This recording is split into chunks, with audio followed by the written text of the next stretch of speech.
हेमिका पृथ्वी राजकुमारी का रहस्य। बर्फ शीत का ऊंचे पहाड़ों के बीच बसा एक छोटा सा गांव आर्यनपुर। सर्दियों में ये गांव सफेद चादर ओढ़ लेता था और रात में चांदनी पूरे गांव को चांदी जैसा बना देती थी।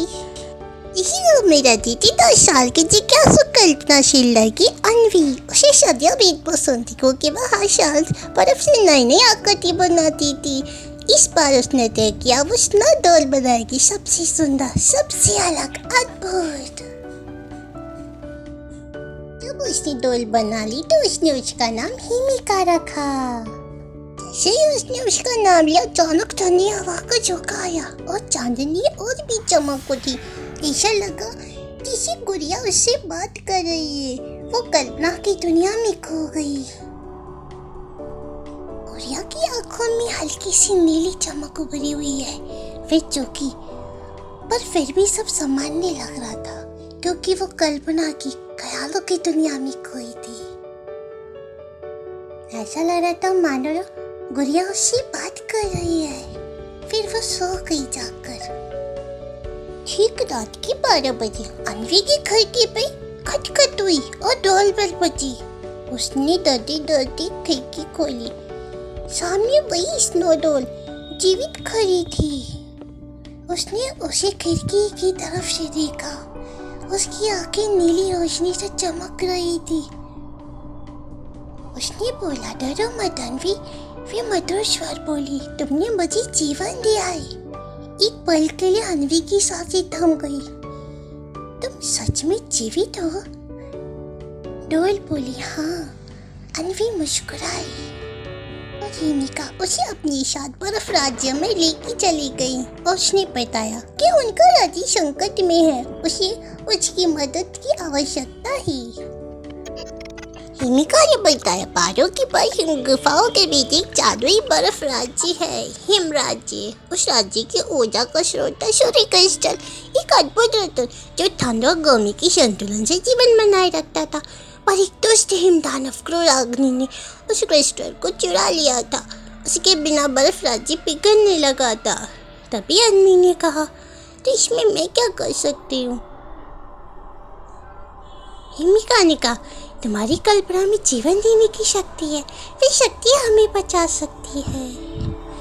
हिमिका ने उसका हाथ थामा और दोनों एक चमकदार बर्फीले भवन में और आगे बढ़ी।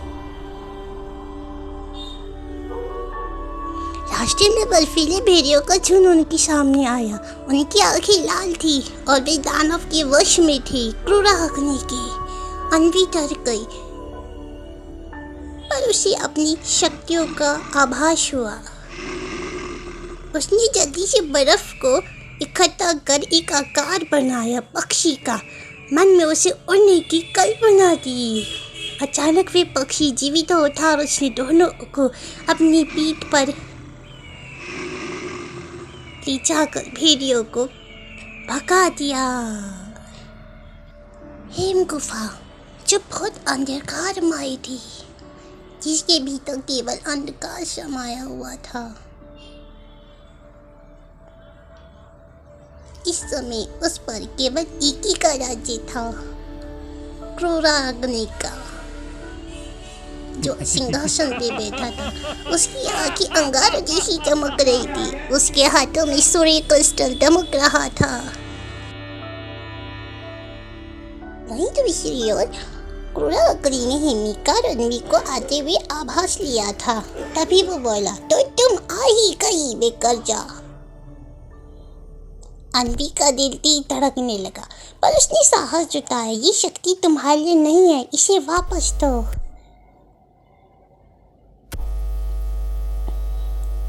हिमिका ने फुसफुसाया और कहा, अपने दिल की शक्ति याद करो।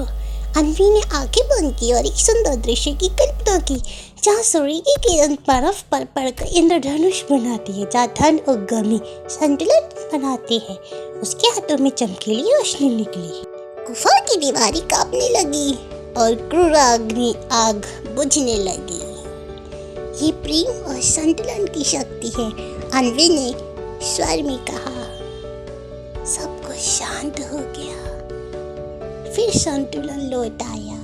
चारों ओर शांति थी, केवल शांति। क्रिस्टल हिमिका के आटो में था। माता पिता पुकार और उन्होंने अन्वी का धन्यवाद किया और उन्हें समझाया। तुमने हमें संतुलन का अर्थ समझाया, राजा ने कहा, और अब विदा को समेटा। जब भी तुम्हें सच्चे दिल से कल्पना करोगे मैं तुम्हारे पास रहूंगी, हिमिका ने मुस्कुराकर कहा। एक बार फिर भंवरतों अन्वी अपने घर के आंगन में खड़ी थी।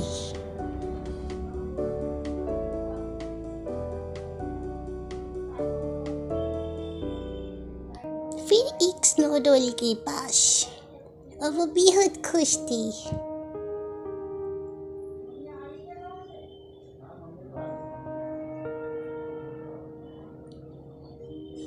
अब हिमिका सर्दियों में हर बार एक स्नोडॉल बनाया करती थी। वे बेहद खुश थी।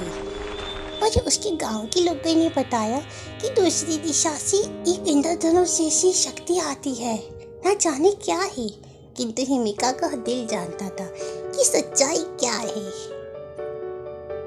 हिमिका हर बारी एक स्नोडॉल बनाती थी। जब वो गरिमा पे गलती थी तो उससे उसे एक क्रिस्टल मिलता था जो उसको हिमिका की याद दिलाता था और उसके होने का एहसास दिलाता था। जैसे कि हिमिका उसे बता रही हो कि वो उसके आसपास ही है, सिर्फ उसके पास।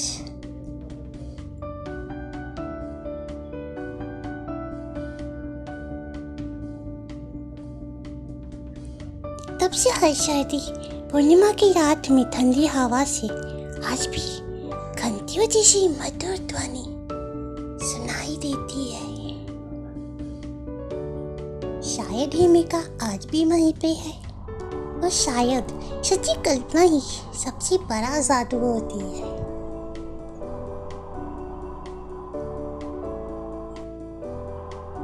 अगर आपको स्टोरी अच्छी लगी हो तो चैनल को लाइक और सब्सक्राइब जरूर करें। धन्यवाद।